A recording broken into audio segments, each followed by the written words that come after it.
ഇന്നത്തെ പ്രധാന വിശേഷം എന്താണെന്ന് വെച്ചാൽ ഒരു പൊതിച്ചോറ് കഴിക്കാനുള്ള ആഗ്രഹം കൊണ്ട് ഒരു പൊതിച്ചോറ് കെട്ടണതാണെങ്കിലും എൻ്റെ സബ്സ്ക്രൈബേഴ്സിനോട് ഇതുവരെ ഞാൻ എൻ്റെ പേര് പറഞ്ഞിട്ടില്ല, പലർക്കും അത് അറിയുണ്ടാവില്ല. അപ്പോൾ അതൊന്ന് പറയാമെന്ന് വിചാരിച്ചു. സോഫ്റ്റായി പറയാനൊന്നും എനിക്കറിയില്ല, ഉറക്കെയുള്ള സംസാരമായിപ്പോയി. ആഗ്രഹമുണ്ട്, പക്ഷെ നടക്കാറില്ല. ഇനി ഈ ഉറക്കെയുള്ള സംസാരം എങ്ങനെയാണ് വന്നതെന്ന് ചോദിച്ചാൽ അതങ്ങ് തുടങ്ങിയാലോ? സംസാരം മുഴുമിപ്പിക്കാൻ പറ്റുമോയെന്ന് അറിയില്ല. അങ്ങനെയെങ്കിൽ എൻ്റെ അടുത്ത വീഡിയോയിൽ ഇതിൻ്റെ ബാക്കി ഉണ്ടാവും കേട്ടോ.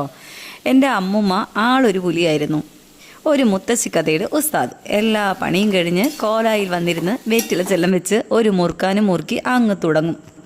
യക്ഷിക്കഥയാണ് കക്ഷിയുടെ മെയിൻ ഐറ്റം. നാട്ടിലെ കുട്ടികൾ മുതൽ വലിയവരായ അയൽക്കാരും അമ്മുമ്മയുടെ കഥയുടെ നല്ല ശ്രോതാക്കളായിരുന്നു. ചുരുക്കി പറഞ്ഞ കോലായും ഉമർത്തിണ്ണയും നിറഞ്ഞ് കവിഞ്ഞ് പ്രേക്ഷകർ ആരാധകരെ ശാന്തരാകുവാൻ പറഞ്ഞ് അമ്മൂമ്മ അങ്ങ് തുടങ്ങും.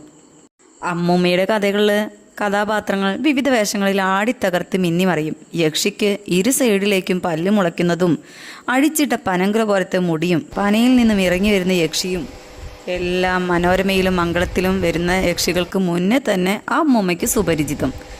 അമ്മൂമ്മയുടെ ഭാവനയിൽ നിന്നുകൊണ്ട് വന്നിരുന്ന കഥകളാണ് ഇവയെല്ലാം. ഓരോ രാത്രിയും കേട്ടുപോയവർക്ക് വീടെത്തും വരെ പേടി സ്വപ്നമായിരുന്നു വെച്ചാലും പിറ്റേ ദിവസം അതേ ടൈമിൽ ഫസ്റ്റ് ക്ലാസ്, സെക്കൻഡ് ക്ലാസ് എന്നീ ടിക്കറ്റുകൾ എടുത്ത് അവർ വീണ്ടും വന്നിരിക്കും. കൂടെ പന്ത് കളിച്ച കുട്ടികളുടെ കാലുളുക്കിയ കാലും കയ്യും ഒക്കെ തൈലിട്ടൊരു അമ്മൂമ്മ റെഡിയാക്കി കൊടുക്കും. അങ്ങനെ അല്പം നർമ്മം കലർത്തി ഡോക്ടർ കുഞ്ചിയമ്മ എന്നൊരു പേരും അമ്മൂമ്മയ്ക്ക് പദവിയായിരുന്നു. അപ്പോൾ ബാക്കി കഥയും പേരും അടുത്ത വീഡിയോയിൽ. ഇന്നത്തെ പൊതിച്ചോറ് റെഡിയാവൽ കഴിഞ്ഞു കേട്ടോ. അപ്പോൾ അടുത്ത വീഡിയോയിൽ ഇതിൻ്റെ ബാക്കി കഥ കേൾക്കാം കേട്ടോ. അപ്പോൾ ഇന്നത്തെ വിശേഷങ്ങൾ ഇതന്നെ. ഓക്കെ.